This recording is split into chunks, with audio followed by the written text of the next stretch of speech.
सिकंदराबाद में समाजवादी पार्टी की समीक्षा बैठक आयोजित की गई, जिसमें पार्टी के वरिष्ठ नेताओं और कार्यकर्ताओं ने भाग लिया। बैठक में बूथ स्तर पर पार्टी को मजबूत करने और आगामी विधानसभा चुनाव के लिए रणनीति बनाने पर चर्चा की गई। बैठक में पूर्व एमएलसी जितेंद्र यादव ने कहा कि किसी भी राजनीतिक दल की सफलता के लिए बूथ का मजबूत होना अति आवश्यक है। मुख्य अतिथि राकेश यादव ने कहा कि पार्टी की नीतियों को बूथ स्तर से लेकर घर घर तक पहुंचाना होगा और समाज के आखिरी पायदान पर खड़े व्यक्ति को भी पार्टी के साथ जोड़ना होगा। बैठक में उपस्थित प्रमुख लोग पूर्व मंत्री और सिकंदराबाद विधानसभा प्रभारी राकेश यादव, पूर्व एमएलसी जितेंद्र यादव, पूर्व प्रत्याशी राहुल यादव, नगर अध्यक्ष मोहम्मद आशिकीन, नगर अध्यक्ष गुलावठी शहजाद अलवी, पूर्व ब्लॉक प्रमुख रणवीर अधाना, डॉक्टर मुर्शद करीम, बल्लू अंसारी, इरशाद शमशेर, अशोक चौधरी, आदिल जलीस और 2027 के विधानसभा चुनाव में पार्टी की जीत के लिए रणनीति बनाने की संभावना है। आप सब लोग अपने बच्चों को, अपने धर्म को, अपने संविधान को बचाने के लिए सिर्फ इस बार एक बार पूरे दिल से मेहनत कर लें। इंशाल्लाह 2027 में समाजवादी पार्टी की सरकार आएगी। आज देखिए पूरे उत्तर प्रदेश के अंदर अगर जो कोई किसी की आवाज उठाता है, कोई मजलूम की आवाज उठाता है, कहीं जुल्म होता है, कोई आवाज उठाता है, तो उसका नाम अखिलेश यादव है। सबसे पहले अगर जो किसी की आवाज आती है तो माननीय राष्ट्रीय अध्यक्ष जी अखिलेश यादव जी की आवाज आती है। तो हम ये संकल्प लेकर जाएं। अभी अध्यक्ष जी ने कहा था ये बात सही है, टिकट किसी का भी हमें उस चक्कर में नहीं पड़ना। सबको पता है कहाँ होगा, किसका होगा, क्या होगा, ये तो सब ऊपर वाला जानता है, राष्ट्रीय अध्यक्ष जी जानते हैं। किसी का भी देते उसके साथ हो जाएंगे। लेकिन जहां तक जितेंद्र यादव जी की बात है, इसे कोई नकार नहीं सकता। अगर जो इस क्षेत्र के अंदर कोई प्रत्याशी मेहनत करता है तो उसका नाम जितेंद्र यादव। मैं किसी का पक्षपात या कोई पार्टी बन के काम नहीं कर रहा, लेकिन ये एक्सेप्ट करना पड़ेगा। अगर तो मुझे भी चुनाव लड़ना है तो मुझे मेहनत करनी पड़ेगी। ड्राइंग रूम में बैठकर, घर से बैठकर टिकट मांगने का मेरा कोई अधिकार नहीं है। अगर जो मैं टिकट मांगू तो जाइए गांवों में, जाइए लोगों के बीच में। मैं कह रहा हूँ कोई पार्टी बनाए नहीं बनाए, संगठन बनाए नहीं बनाए, लेकिन अगर तो राष्ट्रीय अध्यक्ष जी किसी को आश्वासन दे रहे तो हमारा भी फर्ज बनता है 4 आदमी हम जोड़े, पीडीए की मीटिंग कर लें, बूथ वाइज मीटिंग कर लें, 10 लोग अपने जोड़ लें। ये सबकी जिम्मेदारी है। विधानसभा में प्रत्याशी घोषित करेंगे, हम उसे तन मन धन से पूरी ताकत के साथ चुनाव जिताएंगे और इंशाअल्लाह हमारी आपके विधानसभा सिकंदराबाद की सीट पर हमारा प्रत्याशी भारी बहुमत के साथ जीतेगा। अपने गुलावटी में 40 बूथ है और 40 बूथ को 4 सेक्टरों में बांटा हुआ है और एक जोनल प्रभारी है और हमारे चारों सेक्टर प्रभारी यहाँ पर मौजूद हैं और बूथ प्रभारी भी मौजूद है। अगर कहो तो हाँ एक को हाथ उठाकर मैं आपको समीक्षा करा देता हूँ। अध्यक्षता करने तरजीह मंच पर उपस्थित पार्टी के पूर्व मंत्री रहे, एमएलसी रहे राकेश यादव जी, मंच पर ही उपस्थित हमारे पूर्व में प्रत्याशी रहे राहुल यादव जी और मंच पर ही उपस्थित हर गरीब सम्मानित समाजवादी पार्टी के साथी। जैसा कि अध्यक्ष जी का आदेश हुआ है कि अपने क्षेत्र का, जोन का और बूथों का हम बताते चलें, तो हमारे सिकंदराबाद में कुल 82 बूथ हैं और 2 जेनरल प्रभारी हैं और 8 सेक्टर प्रभारी हैं। साथियों, मेरे पूर्व में जितने भी मेरे सरपंच बना हूँ, 3 चुनाव हुए हैं। जो मेरे साथी हैं, मेरे हमारे सरपरस्त असलम वकील साहब रहे हों और हमारे यामिन साहब, वो तो मेरे निसार भाई और मेरे साथ कांधे से कांधा मिलाकर चलने वाले, चाहे तुम्हारे इंसाफ मलिक साहब हों, तुम्हारे क्या नाम है इरशाद भाई हों और जितने भी मेरे साथी हैं, डॉक्टर मुर्शद करीम हैं, सबों के साथ मिलकर जो हमारा साथ इन्होंने दिया है, बहुत पीछे से बहुत हमारा चुनाव में अच्छा रहा है। मंत्री जी, मैं आपको बताऊं, हमारे 82 बूथ में पहली बार ऐसा हुआ है कि हम 45 बूथों पर चुनाव जीते हैं अपनी बार।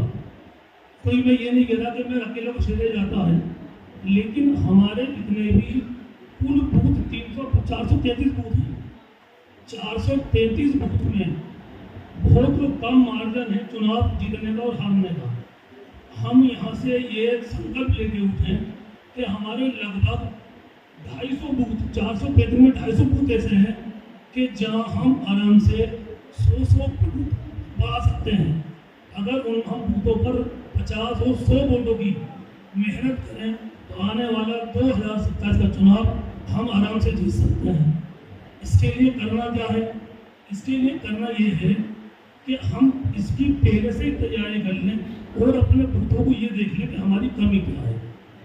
250 बूथ और बाकी बूथ मेरे जो आकलन कराए और जो मैंने देखा है अपने नज़रिए से, उसमें ये है कि जहाँ हम जीते हैं वहाँ वोट 50, 55 और 60% ज़्यादा लगे, लेकिन जहाँ हमारा विपक्ष जीता है वहाँ 70 से स्टार्ट है, 70, 75, 80। इसलिए हम इसको जो है ना अपने बूथों को मजबूती के लिए हम भी ये करें कि आने वाले चुनाव में हम हर बूथ पे 80%, 90% पोलिंग करके दिखाएं। इसी के बाद अपनी बात खत्म करता हूँ। जय हिंद। के सारे बूथ अध्यक्ष नहीं है, लेकिन काफी आए हुए हैं ग्रामीण अंचल से आए सम्मानित बुजुर्गों और नौजवान साथियों। ऊंची उड़ान उड़ने वालों, ऊंची उड़ान उड़ने वालों, सुन लो उड़ानों पर वक्त भारी है। इस बार परोसे नहीं हौसलों की बारी है। मैं कतरा हूं तूफानों से जंग लड़ता हूं, अब मुझको जिंदा रखना आपकी जिम्मेवारी है। देखिए कुछ लोग तो दुनिया में आते हैं इतिहास पढ़ने के लिए और कुछ लोग दुनिया में आते हैं इतिहास लिखने के लिए।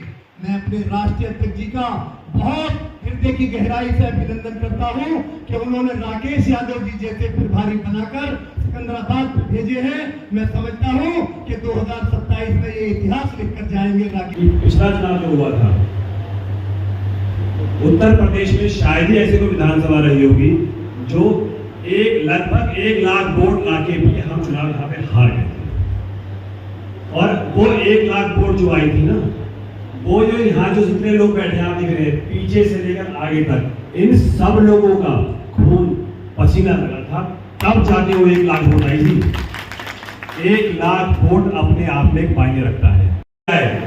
यहाँ पे जो लोग बैठे हैं ये वही लोग हैं जो अखिलेश यादव जी के निर्देश अनुसार अपने कंधे पे पार्टी का निशान लेके चलते हैं, भरी धूप में चलते हैं। ये वो लोग हैं जो समाजवादी का झंडा लेके चलते हैं। तो सबसे पहले मैं आपका ध्यान इन लोगों की तरफ आगे करना चाहता हूँ कि मेहनती लोग, जिस तरह राष्ट्रीय अध्यक्ष जी का निर्देश हुआ है कि जिस तरीके से बूथों को बांटना है, जोनल में बांटना है, सेक्टर में बांटना है, वो कार्यक्रम चल रहा है, वो आगे भी चलता रहेगा।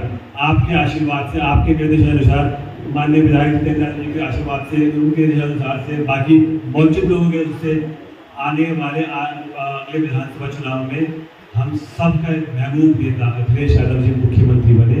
इस चीज़ को हम अपने मन में ध्यान रखा जाएगा।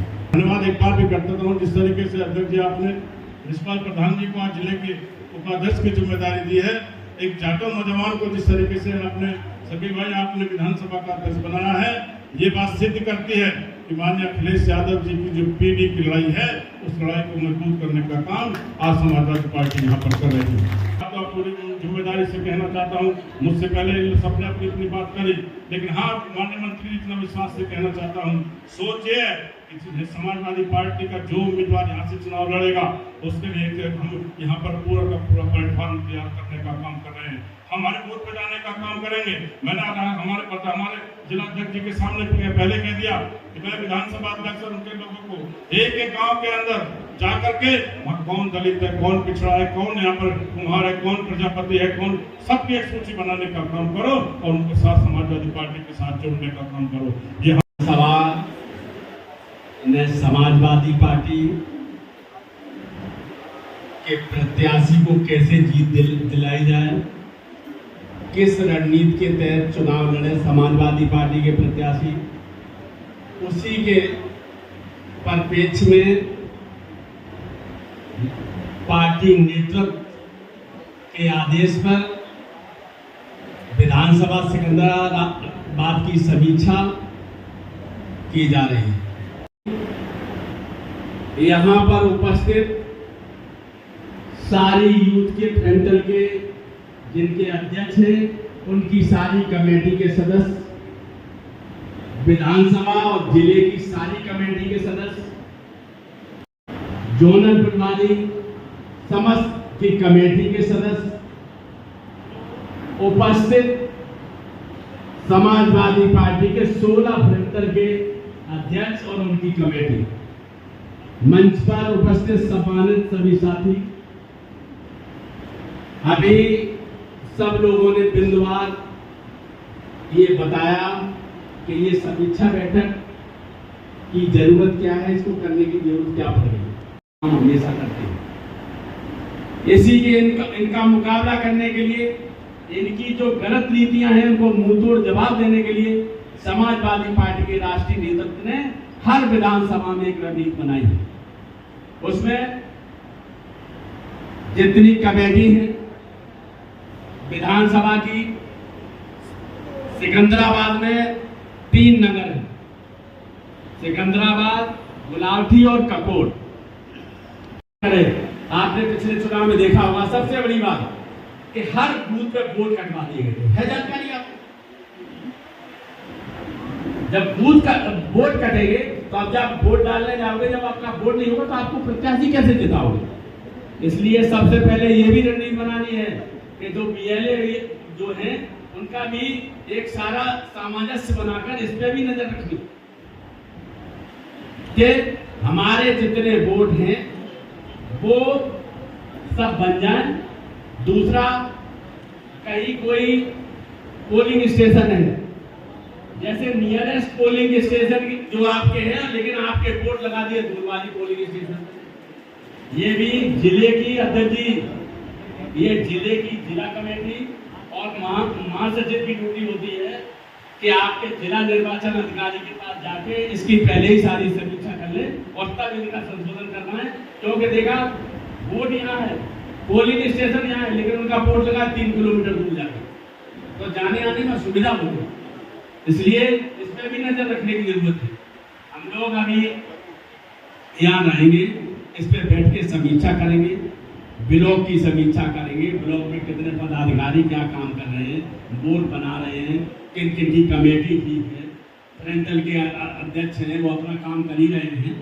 इसके अलावा जितने और अध्यक्ष हैं, प्रकोष्ठों के अध्यक्ष हैं, उनकी सबकी कमेटी, उनको बनवाने का काम, बूथ पे बूथ सेक्टर प्रभारी से लेके और जोनल प्रभारी तक किस तरीके से काम कर रहे हैं, कौन काम नहीं कर रहे हैं, इन सब की समीक्षा की जाएगी। जो प्रभावशाली नेता हैं हमारे, देखिए आप लोगों ने यहाँ सब प्रभावशाली लोग बैठे और मैं समझता हूँ एक एक आदमी 10-10 हजार आदमी के बराबर है और सारे लोग अपनी जिम्मेदारी से अगर काम करने लगेंगे तो जो समीक्षा बैठक का उद्देश्य है उसको पूर्ण करने में ज्यादा समय नहीं लगेगा। और उसको अंजाम देने के लिए जब चुनाव होगा 2027 में, जब समाजवादी पार्टी का प्रत्याशी सिकंदराबाद विधानसभा से लड़ेगा, तो मैं समझता हूं कि जो विरोध में चुनाव लड़ते हैं भारतीय जनता पार्टी के लोग, वो तमाम तरीके की अफवाह फैलाने का काम करते हैं, लेकिन जब आप इस तरीके से मजबूती बनाकर चलेंगे तो मैं समझता हूं उनकी अफवाहों का, उनकी कुरीतियों और उनका जो गलत तरीके से षड्यंत्र अपना के काम करते हैं, उनको मुंह तोड़ जवाब देने का काम आज की समीक्षा बैठक से शुरू हो जाता है। इसलिए